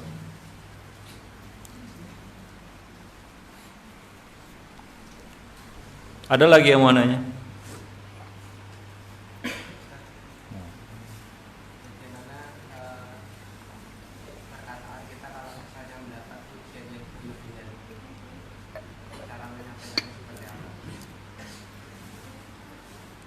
Ya, sebenarnya ada doanya itu ya.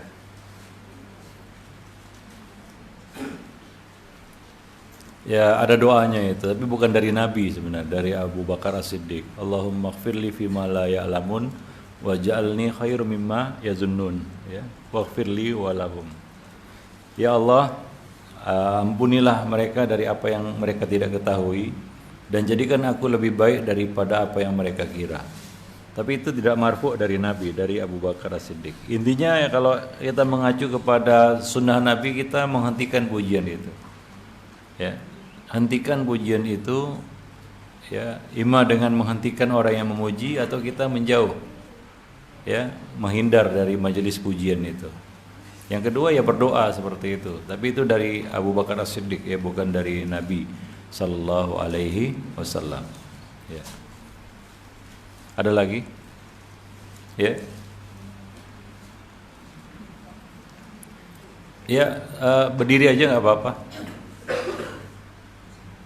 Ya.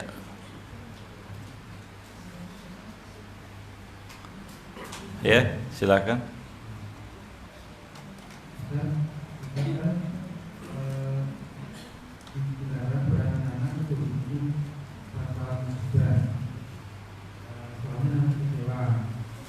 Gimana?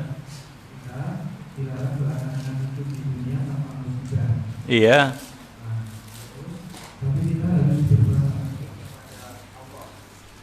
Gimana? Ya nggak pakai itu juga nggak apa-apa.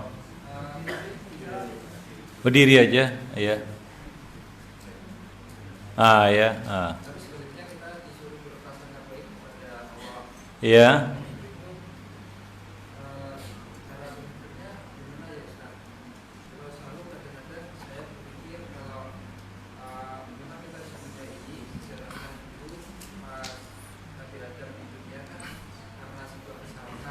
Ya.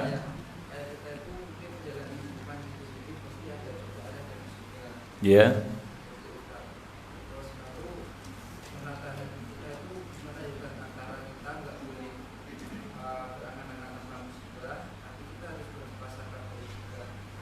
Iya. Tadi sebenarnya kan kita sudah beri contoh ya, para nabi, orang-orang yang pasti dicintai Allah itu dapat musibah. Artinya apa? Pesan yang kita bisa petik dari situ, bahwa musibah yang Allah turunkan kepada hambanya bukan tanda Allah benci kepadanya. Apakah Allah benci kepada para nabi ini? Tidak, tapi mereka tahu dapat musibah. Seperti Nabi Muhammad sendiri, Nabi kita, itu pernah terluka dalam perang, kalah dalam perang, itu ujian. Difitnah keluarga beliau, itu kisah ifki ya. difitnahnya Aisyah. Itu luar biasa itu. Musibah itu di dalam hidup Nabi. Ya, dapat fitnah dari orang-orang munafikin di Madinah. Demikian juga beliau kalah dalam perang itu Uhud sampai terluka wajah beliau, patah gigi beliau. Ini kan musibah. Musibah enggak ini? Musibah. Dilempari batu ketika dakwah, musibah enggak? Musibah. Ya, itu Nabi Muhammad SAW. Dan nabi-nabi yang lainnya juga enggak lepas dari musibah-musibah yang kita sebutkan tadi. Apakah itu tanda Allah benci kepada mereka? Tentunya jawabannya tidak. Artinya apa? Ya, musibah yang Allah berikan kepada seorang hamba itu bukan berarti Allah benci kepada hamba itu. Mungkin Allah ingin menaikkan derajatnya dengan musibah itu. Nikmat yang Allah berikan kepada seseorang bukan berarti Allah cinta kepada hamba itu. Kurang nikmat apa hidup Fir'aun, Qarun. Qarun itu orang yang paling kaya, Pak. Ya. Sehingga kekayaannya itu tidak mampu kunci-kunci gudangnya dipikul oleh orang-orang yang kuat. Jika sekarang ini kalau kita korek lubang, gali tanah, dapat harta namanya harta karun gitu ya. Padahal bukan harta si Qarun itu ya, tapi ya jadi sebutan. Itu menunjukkan hebatnya Qarun itu pada masanya itu.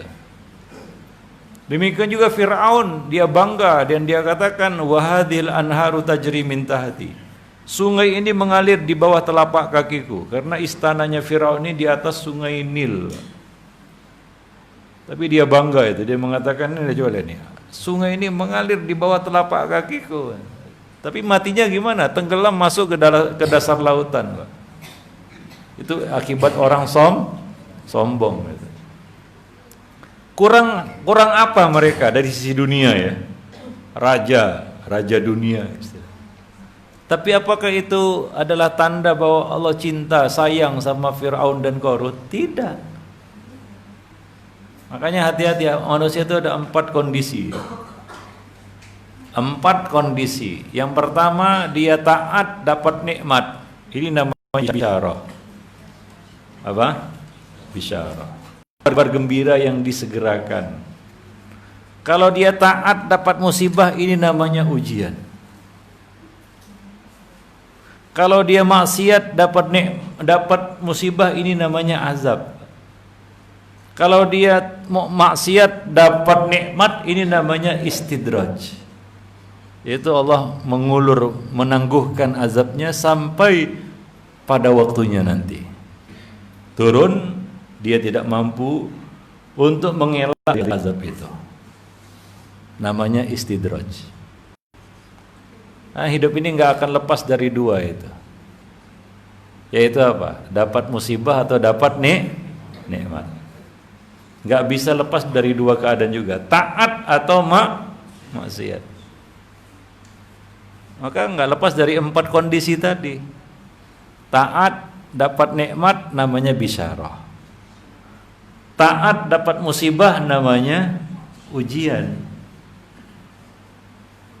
Maksiat dapat azab namanya dapat musibah namanya azab.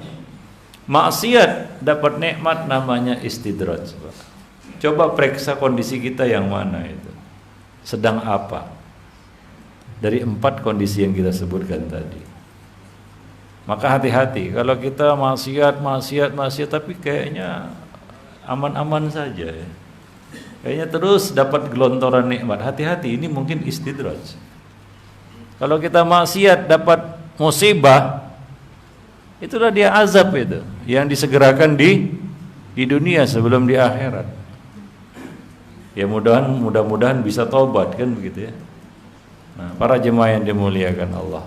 Jadi tidak selamanya ya musibah yang turun itu karena bencinya Allah kepada seorang hamba. Boleh jadi itu adalah suatu bentuk ya bahwa Allah itu ingin sayang, ingin menaikkan derajat kita di sisinya dengan musibah tersebut. Wallahu a'lam bishawab. Baik. Ada lagi yang mau nanya? Ya, silakan. Waalaikumsalam warahmatullahi wabarakatuh. Bagaimana dari setiap tadi menjaga kita Ya. kita menjaga keikhlasan kita dari yang dijelaskan tadi saya kita sudah berbuat baik tetapi diterimanya sama yang kita sudah lakukan itu tidak diterima dengan baik. Tidak diterima dengan baik gimana maksudnya? Kita berbuat baik tapi istilahnya tidak diterima dengan baik, misalnya kita sudah menerima tapi tanggapannya sudah seperti pahit. Air susu dibalas air tuba gitu ya. Nah, itu ya. Terus Bagaimana tindakan kita, artinya kita menjaga tingkat keikhlasan kita seperti itu, artinya ya kita tetap konstan berbuat baik terhadap orang. iya, Allah mengatakan dalam Al-Qur'an, wala tamnun tastaksir. Jangan kamu memberi untuk mendapatkan balasan yang lebih banyak. Wala tamnun tastaksir.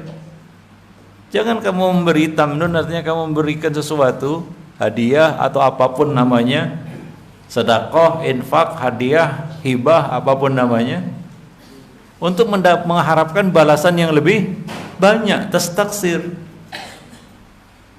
Kalau kita nggak dapat apa-apa dari manusia, kita kan harapkan pahala di sisi Allah. Ma bika wan nas, apa urusan kita dengan manusia? Urusan kita kan dengan Allah Subhanahu wa taala. Perniagaan kita dengan Allah, bukan dengan manusia. Nah, dengan mengetahui hal itu, ya mudah-mudahan kita bisa menghibur diri. Ya. Karena tujuan kita bukanlah ridho manusia. Maka kita bisa menjaga hati kita. Makanya kita katakan tadi ya, misalnya ya hati-hati dengan pujian, pemberian, ya, popularitas, ya. Makanya kita katakan tadi kalau bisa disembunyikan, ya, amal itu, karena itu lebih menjaga, ya, menjaga keikhlasan kita. Seperti tadi saya contohkan, kalau kita memberi kepada seseorang dia nggak tahu siapa yang memberi, mungkin kita dapat celaan darinya, nggak dapat senyuman, nggak dapat apapun, dia manggil kita pun sembarangan gitu, karena dia merasa orang ini apa jasanya kan gitu ya, dia nggak tahu apa jasanya orang ini bagi saya gitu. Tapi ketika dia tahu siapa yang memberinya, wah mungkin dia akan beri rasa hormat, senyuman, macam-macam lah. Ya, nah itulah ujian bagi hati gitu. Nah maka yang lebih selamat mana?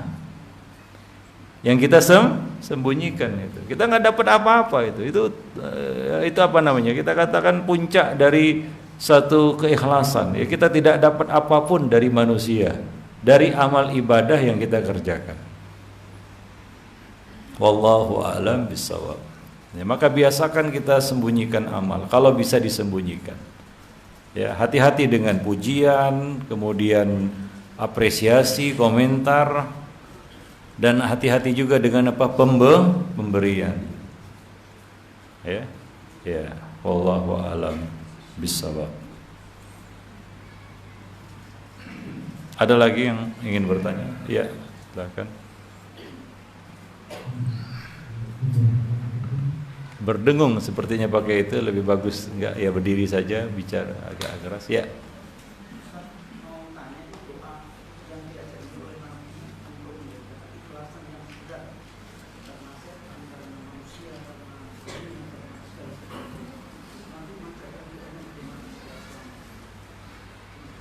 Iya, ada sih doanya dari syirik sebenarnya. Allahumma inni a'udzubika min an usyrika bika wa ana alam wa a'udzubika min wa a'udzubika fi ma la alam. Ya Allah, aku berlindung kepadamu dari syirik yang aku tidak ketahui dan dari yang aku ketahui. Jadi itu umum ya, syirik ya, baik yang besar maupun yang kecil. Wallahu a'lam bishawab. Ya, dan enggak ada doa khusus sebenarnya. Kita bisa baca doa dalam bahasa kita juga. Kita berlindung kepada Allah dari riya tadi ya. Nah, wallahu a'lam bishawab. Nah, jadi nggak ada doa khusus untuk itu.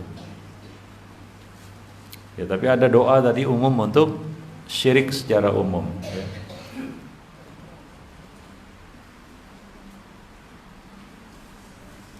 Wallahu alam. Ada lagi? Ya.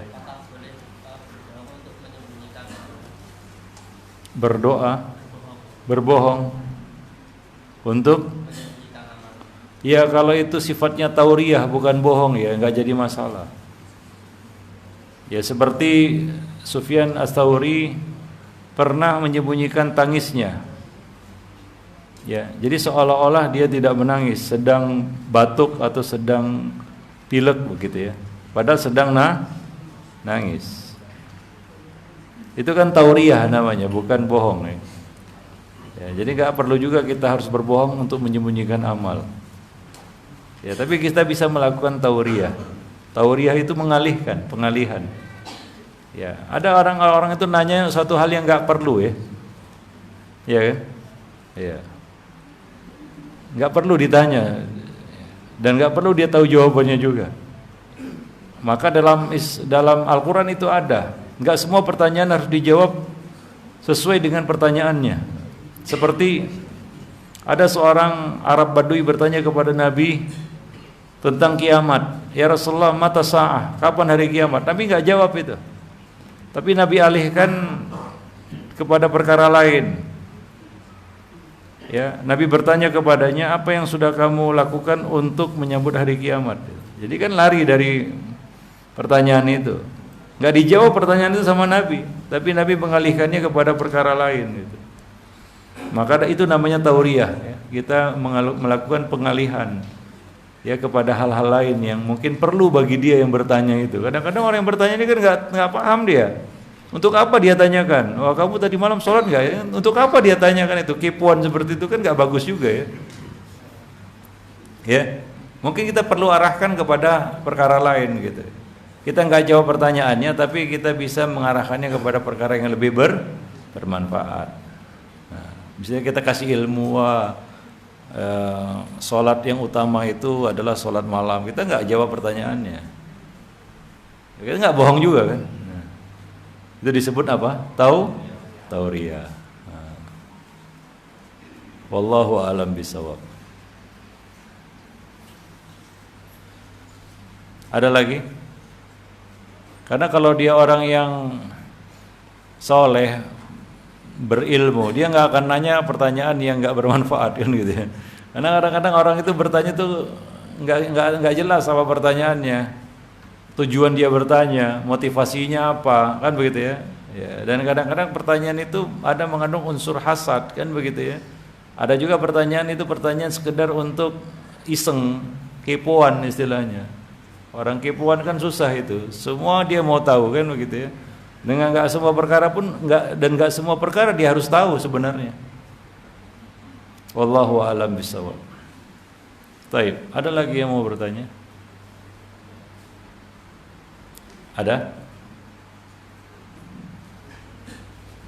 Ya, kalau tidak ada kita cukupkan dulu sampai di sini pertemuan kita pada petang ini. Mudah-mudahan bermanfaat. Lebih dan kurang saya mohon maaf. Subhanakallah bihamdik, asyhadu an la ilaha illa anta, astaghfiruka wa atubu ilaik. Assalamualaikum warahmatullahi wabarakatuh.